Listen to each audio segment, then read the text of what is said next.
ठीक। अब next question पे अगर हम देखें तो इस क्वेश्चन में हमें क्या बोल रहा है, two cylinders of same cross section and length L but made of two material of density D1 and density D2। दो सिलेंडर है, सेम क्रॉस सेक्शन की हैं एंड लेंथ भी कैसा है, मेरे पास लेंथ कितना है, L, but made of two material of density D1 and D2 are cemented together to form a cylinder of length कितना हमारे पास 2 है। The combination float in a liquid of density D with a length L by 2 above the surface of the liquid if D1 is greater than of D2। तो मेरे पास ये बताना है कि D1 जब ग्रेटर देन ऑफ है D2 से तब कैसा कॉम्बिनेशन बनेगा। ठीक है, तो देखिए एक सिंपल सा फॉर्मेट जो क्वेश्चन में मेंशन है, एक्चुअल में आप वो चीज समझने की कोशिश करिए। क्वेश्चन में ऐसा बोल रहा है कि टू सिलेंडर, कितने सिलेंडर्स हैं, टू सिलेंडर से कोई दिक्कत नहीं, सेम क्रॉस सेक्शन एरिया की लेंथ दोनों का सेम, बट दो डिफरेंट डिफरेंट मटेरियल से बने। ठीक है, आर सीमेंटेड टुगेदर हो गए हैं, मतलब एकदम पैकली वो पैसे ज्वाइन हो गए, लग ही नहीं रहा कि दो अलग अलग, उनकी दोनों की लेंथ 2 है। Combined float in liquid of density of D में, मतलब एक लिक्विड ऑफ को मैं कंसीडर कर लिया जिसकी डेंसिटी ऑफ मेरे पास कितनी है, डी है, विथ ऑफ लेंथ कितना, L by 2 above the surface of the liquid, मतलब इस सिलेंडर की टोटल लेंथ का कौन सा पोर्शन हमारे पास एबव साइड है।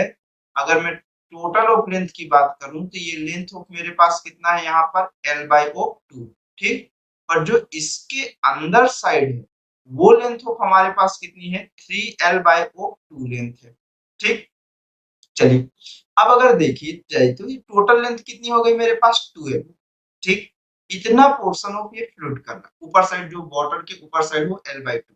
ठीक, अब क्वेश्चन में बोला है कि D1 की डेंसिटी ज्यादा है और D2 की डेंसिटी ऑफ कैसा है, कम। तो मतलब जिसकी हायर डेंसिटी है वो अमाउंट ऑफ कैसा होगा, लोअर साइड होगा, और जिसकी हायर कम डेंसिटी वो कैसा होगा, ऊपर साइड।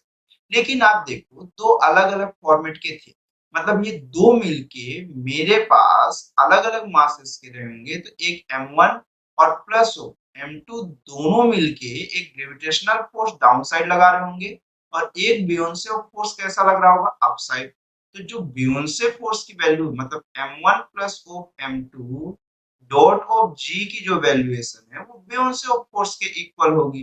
तो M1 की जो वैल्यू है वो एक्चुअल में कितना है मेरे पास, एरिया तो दोनों की सेम है, लेंथ भी मेरे पास दोनों का सेम है, बट डेंसिटी पहले वाले की D1 है और प्लस मेरे पास एरिया दूसरे की भी सेम है, लेंथ भी सेम है, डेंसिटी ऑफ D2 है और ग्रेविटेशनल एक्सेलरेशन G है।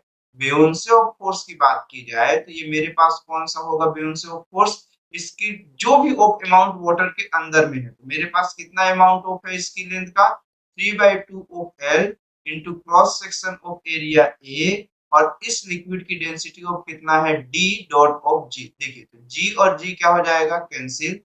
अगर मैं A और L को कॉमन ले लूं तो D1 प्लस ऑफ D2 का जो समेशन है वो एक्चुअल में कितना हो जाएगा, A और L तो पूरा कॉमन होकर कैंसिल आउट हो जाएगा, तो ये कितना हो जाएगा, 3/2 इंटू ऑफ कितना हो जाएगा, D। ठीक, अब अगर देखा जाए तो ये 3D/ऑफ कितना हो गया, 2 हो गया। अब अगर मैं ये कहूं कि मेरे पास क्वेश्चन ये बोला है कि मेरे पास then D1 is greater than of कितना है, D2। तो मिनिमम अगर मैं देखूं कि मिनिमम कंडीशन के लिए तो D1 की वैल्यू किसके इक्वल हो सकती है, D2 की। अगर दोनों की डेंसिटी ऑफ सेम है तो आपको मालूम है कि 2D1 की जो वैल्यू होगी वो 3D/ऑफ कितना हो जाएगा, 2 हो जाएगा। तो D1 की जो वैल्यू, सारे में रिलेशन ऑफ D1 के साथ है, मैं इसलिए D1 कंसीडर कर रहा हूं, तो D1 की जो वैल्यू होगी वो 3D/ऑफ कितना हो जाएगा, 4। ये मिनिमम डेंसिटी की कंडीशंस पे है कि जब D1 की मिनिमम डेंसिटी हो D2 के इक्वल।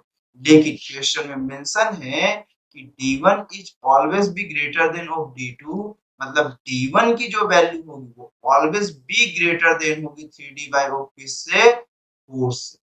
ठीक, मतलब ऑप्शन नंबर ऑफ कौन सा हो जाएगा, D1 is greater than of 3D/ऑफ 4। ऑप्शन नंबर कौन सा हो जाएगा, ए हो जाएगा। ठीक है, फिर चलिए नेक्स्ट क्वेश्चन पे चलते हैं हम लोग।